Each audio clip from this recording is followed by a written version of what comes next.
Hey guys what's up, कैसे हैं आप सब। Welcome you all to civil service examination way to LBSNAA.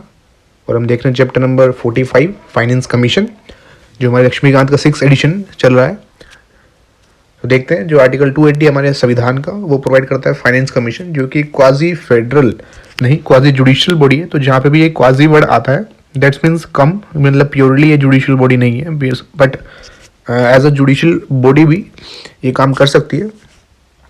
तो ये बनाई किसके थ्रू जाती है? ये प्रेसिडेंट ऑफ इंडिया बनाते हैं एट एवरी 5 ईयर, और उससे पहले भी बना सकते हैं। बिकॉज अगर स्टेटमेंट में दे दे आपको ऑब्जेक्टिव में कि ये उससे पहले नहीं बन सकती तो ये गलत हो जाएगा।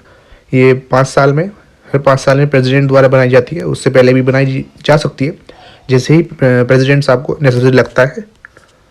अब इसकी कंपोजिशन देख लेते हैं कि फाइनेंस कमीशन में चेयरमैन होते हैं और 4 अदर मेंबर होते हैं जिनका अपॉइंटमेंट प्रेसिडेंट करते हैं। अब इसमें हम पूरा देखेंगे कि एनालाइज करेंगे कि पूरे में हम देखेंगे कि प्रेसिडेंट साहब ही चल रहे हैं कि होल्ड करते हैं ऑफिस इतने पीरियड के लिए, जो प्रेसिडेंट साहब ही डिटरमाइन करते हैं अपने ऑर्डर में, और ये एलिजिबल होते हैं रीअपॉइंटमेंट के लिए, वेरी इंपॉर्टेंट।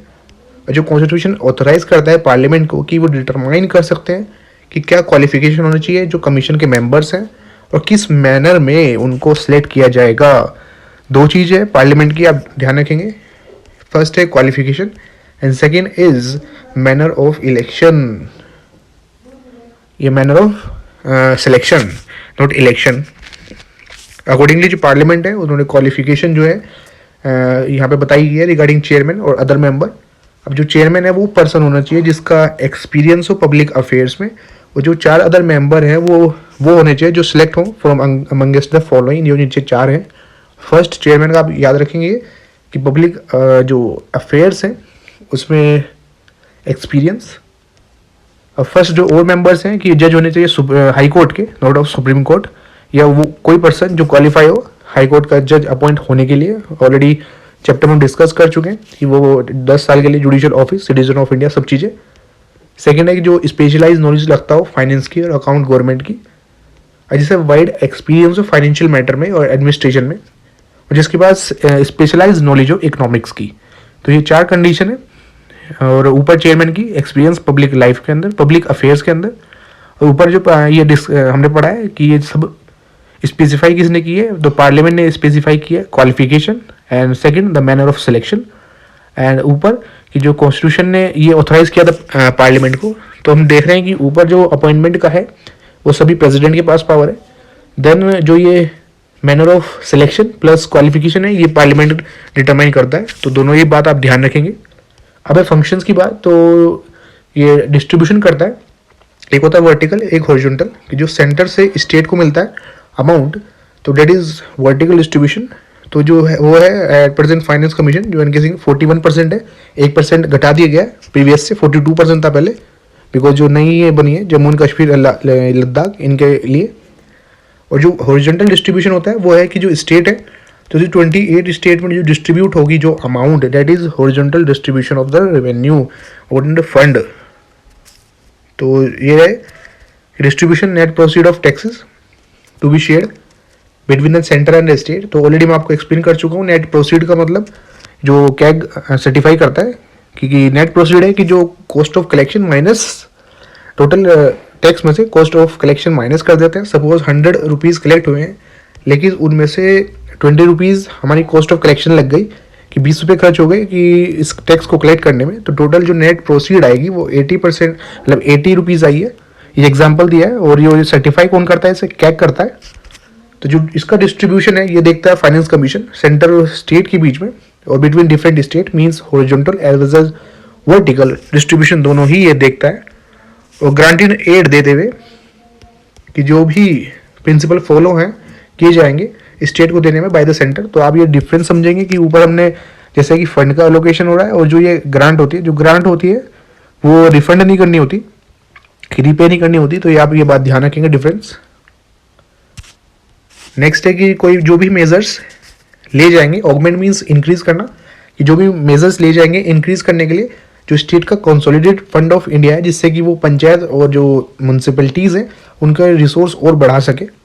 एक इसकी रिकमेंडेशन पे होता है, ये स्टेट फाइनेंस कमीशन की रिकमेंडेशन पे किया जाता है। और कोई अदर मैटर जो प्रेसिडेंट साहब इन साउंड फाइनेंस में इंटरेस्टेड हो वो सभी हमारे फाइनेंस कमीशन फंक्शन करता है। और 1960 तक जो कमीशन है वो सजेस्ट करती थी कि जो ग्रांट देनी चाहिए स्टेट ऑफ आसाम, बिहार, उड़ीसा और West Bengal in lieu of the share जो नेट प्रोसीड है इन ईच ईयर, जो एक्सपोर्ट ड्यूटी है रिगार्डिंग जूट और जूट प्रोडक्ट्स की।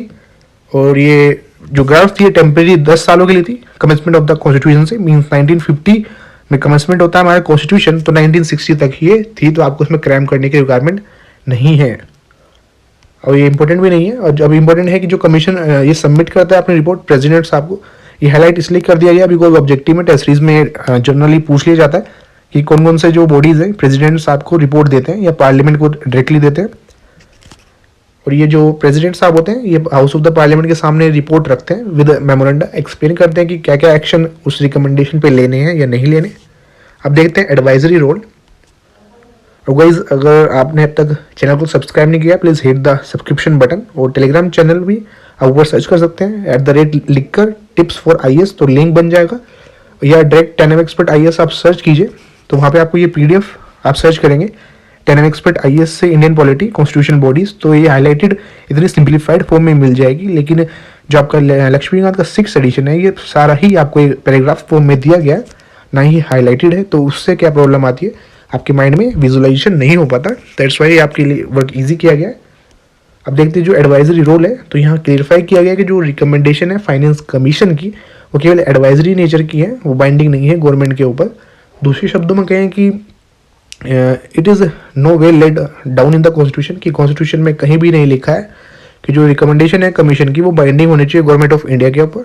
और ये कोई भी वो क्वेश्चन रेज करे लीगल राइट का इन फेवर ऑफ बेनिफिशियरी, जिससे कि वो रिसीव कर सके मनी रिकमेंडेड टू देम, कि मतलब कि कोई भी अगर फाइनेंस कमीशन ने रिकमेंड किया किसी स्टेट को कि वो सेंटर आपको इतने अमाउंट देगा, तो वो बेनिफिशियरी जो हमारा स्टेट है उसको कोई राइट नहीं देता कि वो सेंटर को ऊपर कुछ भी एलिगेशन लगा सके रिगार्डिंग दिस।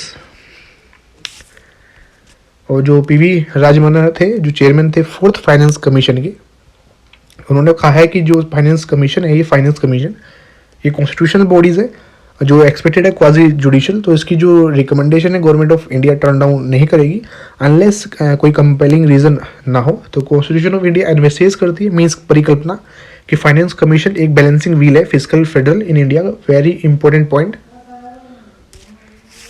कि जो चलाने के लिए ये रिक्वायरमेंट है एज अ व्हील। और टिल 2014 तक जो रोल है सेंटर स्टेट फिजिकल रिलेशन का वो अंडरमाइन किया जा रहा था बाय ईस्ट प्लानिंग कमीशन, जो कि एक नॉन कॉन्स्टिट्यूशन और नॉन स्टैट्यूटरी बॉडी थी। और जो PV राजमन्ना थे जो चेयरमैन है 4th फाइनेंस कमीशन के, वो हाईलाइट करते थे कि जो ओवरलैपिंग और फंक्शंस हैं और रिस्पॉन्सिबिलिटी है फाइनेंस कमीशन की और ईस्ट प्लानिंग कमीशन की इन फेडरल फिजिकल ट्रांसफर, लेकिन इसके बाद 2015 में प्लानिंग कमीशन को रिप्लेस कर दिया जाता है न्यू बॉडी नीति आयोग से। नीति फुल फॉर्म है इसमें national institute for transforming India, जो हमारी नॉन कॉन्स्टिट्यूशनल बॉडीज में हम डिस्कस भी करेंगे। तो गाइज हमारा चैप्टर यहीं तक था। In the next video we will discuss chapter number 46 goods and services tax council, जो हमारा 101 जो आपको टैक्स है दैट इज G1 से याद कराया गया था कि G is for GST and 1 is 101। तो एक बार रिवाइज कर लेते हैं कि हमने जो भी डिस्कस किया फाइनेंस कमीशन में, तो हमने देखा कि इसका रिगार्डिंग फंक्शंस कंपोजिशन कि 280 आर्टिकल के अंदर आता है।